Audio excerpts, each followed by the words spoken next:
Bonjour Chronos. Salut, Bonjour, il y a un petit moment qu'on ne s'était pas vu, hein. Bon, ça remonte même à quelques années maintenant. de 3 ans. Ouais.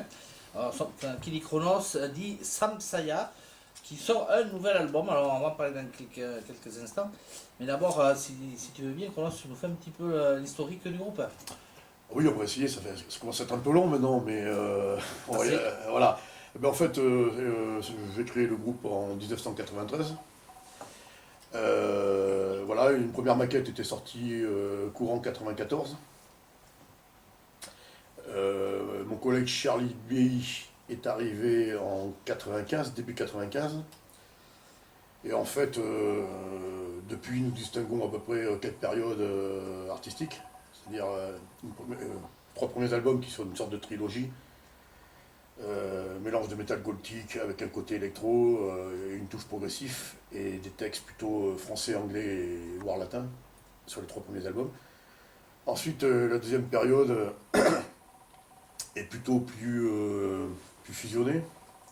Mélange toujours de métal, de rock, de dance. Sur le quatrième, cinquième, sixième album. Et ensuite, on arrive depuis, on va dire, depuis 10 ans, 12 ans, sur une trilogie qui se finit par cet album-là, qui s'appelle Chronologie, qui est le neuvième album, qui est plutôt rock, mystique, progressif, quoi, avec une touche gothique, évidemment. Et là, le dernier album est en anglais. Donc ça fait 25 ans. Ça fait 25 ans. Exact, on fête les 25 ans avec cet album. D'accord. Alors, en tout, tu m'as dit combien d'albums en tout? Alors, 9 albums studio officiels, Ouais. mais plus le live, ça fait donc 10, plus 2 compiles, 12. Qui était sorti alors, c'est la dernière fois qu'on s'était vu, ça? Exact, D'accord. exact. Donc les 2 compiles, volume 1 étrange et volume 2, qui sont des morceaux inédits et des versions édites et des extraits live, on a des remixes aussi. Un mot sur le groupe, c'est surtout toi, on va dire, la principale musicienne du groupe, hein, mais tu es toujours accompagné de... Alors, moi je m'occupe de tout ce qui est. Enfin, je suis auteur, compositeur, donc tout ce qui est composition, texte et toutes les guitares, les voix, les chants, et une partie des batteries et les basses, et tout ce qui est concept et production. D'accord, c'est pas mal. Et management. Voilà. Et Charlie, donc mon collègue, s'occupe de tout ce qui est arrangement avec moi, enregistrement avec moi, et puis tout ce qui est instrument à souffle, piano, et puis tout ce qui est orchestral, voilà, quand il y a des flûtes à faire, quand il y a des... et puis aussi batterie, parce qu'on a un jeu différent total, donc lui il s'occupe plutôt des percussions, tout ce qui est batterie un peu plus, on va dire, plus pop. Moi je suis plus batterie, plus rock, quand il y a le double, des choses comme ça à faire, c'est plus moi qui m'en occupe, quoi. On parle aussi un petit peu du style musical de Samsaya. Oui, bien sûr. Alors c'est toujours le problème, parce que on a toujours, bon, il faut toujours mettre une étiquette sur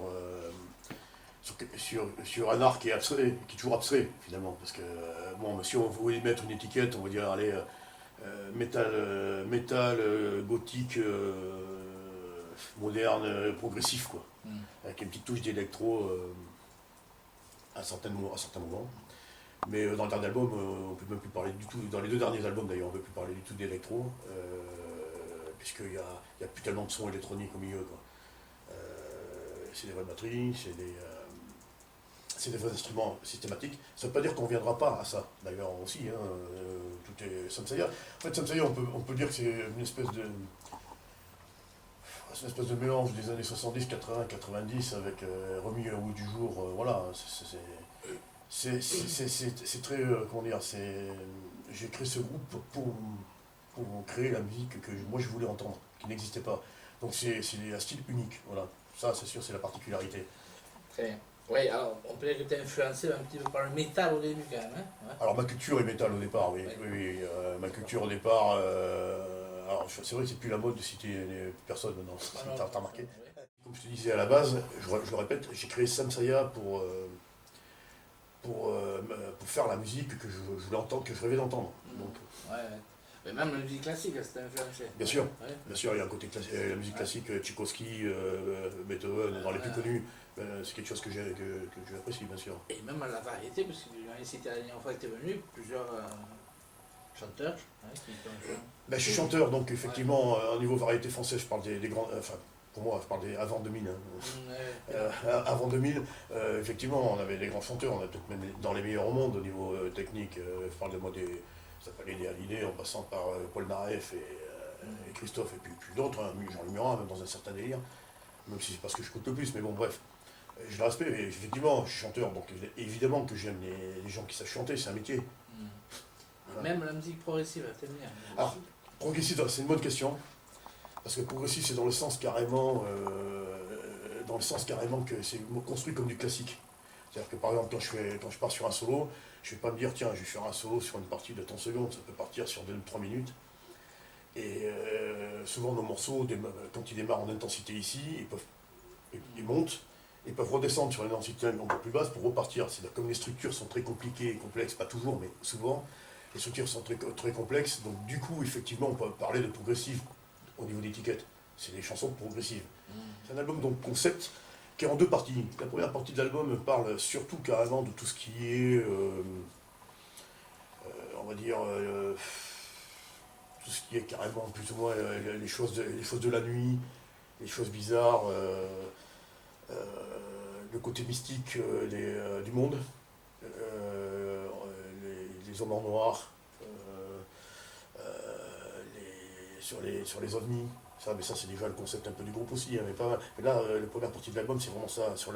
Je parle des témoignages réels que j'ai pu recueillir par des gens que je connais proches ou de ce que j'ai lu, où j'ai fait la part des choses qui me paraissaient crédibles, un peu plus crédibles que le reste en tout cas.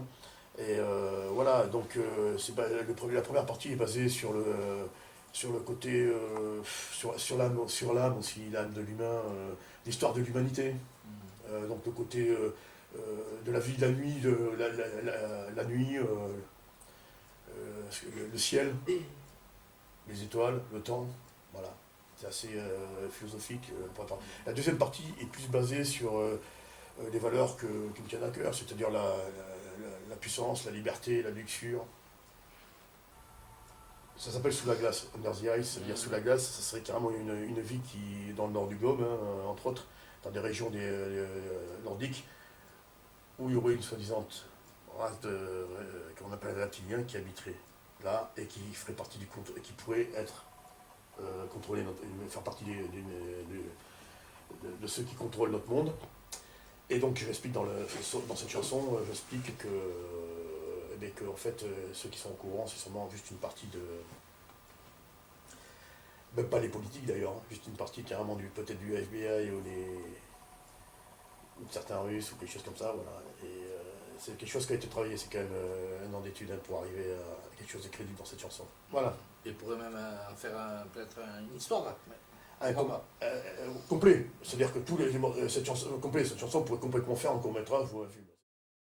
Alors ouais, je suis moteur et c'est pas qu'il me tient à cœur, c'est surtout que il est assez marrant parce que parce qu'on enregistre ce morceau, on a commencé à l'enregistrer il y a 4 mois, 6 mois, et en fait j'ai pris ma moto et on m'entend, c'est moi qui démarre, hein, on n'entend mes pas, on entend ma moto et moi qui pars avec. Et ensuite à la fin du morceau, on m'entend revenir. C'est ça qui est intéressant, voilà. Et ce morceau parle en fait une sorte, alors ça c'est pareil, ce que je disais tout à l'heure, c'est la deuxième partie de l'album. Là, on est dans plutôt les fantasmes, les idéaux. L'art est fait aussi pour ça. Les idéaux que moi je souhaiterais, quoi. Notamment, par exemple, si on parle de tribus, si on parle comment dire, de rassemblement de motards, voilà, mon idéal, moi, ça serait carrément, sans tomber dans la caricature, surtout pas. Ça serait pas quelque chose de caricatural, mais ça serait une sorte pas d'anarchie, mais de liberté totale, avec le côté carrément puissance, vitesse et gros cul, quoi, sans tomber dans la Harley Davidson. Voilà, nous on roule avec des japonaises et des... Le morceau s'appelle Phantom Rider, c'est le nom de la tribu, c'est pas un club. Voilà, et ça serait un peu... c'est un club qui sort que la nuit. Voilà. Quand il n'y a pas de radar, artistiquement, on est comme dans la vie, c'est-à-dire moi je suis habillé tu vois, avec le chapeau noir et la gabardine noire en cuir, comme ça que je m'habille aussi d'hiver dans la vie, quoi. Hein. La vraie voiture, la résurrection, c'est le côté aussi, c'est la voiture par excellence qui correspond à l'épouvante, au gothique et aussi à la puissance quelque part. Hein. Et évidemment, il n'y a rien de politique là-dedans, je tiens à le dire aussi. On est bien d'accord. C'est-à-dire que je fais de l'art, je ne fais pas de la politique. Si on veut parler politique, on fera une autre émission, c'est encore autre chose.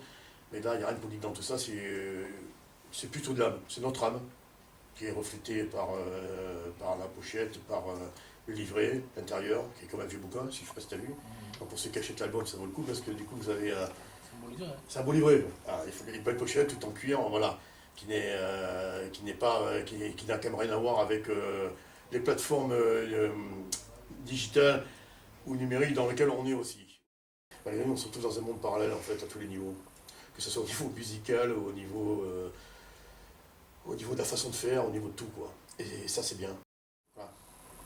Merci beaucoup, Carlos. Merci à toi, Philippe. Merci à toi et à bientôt. À bientôt. Ciao.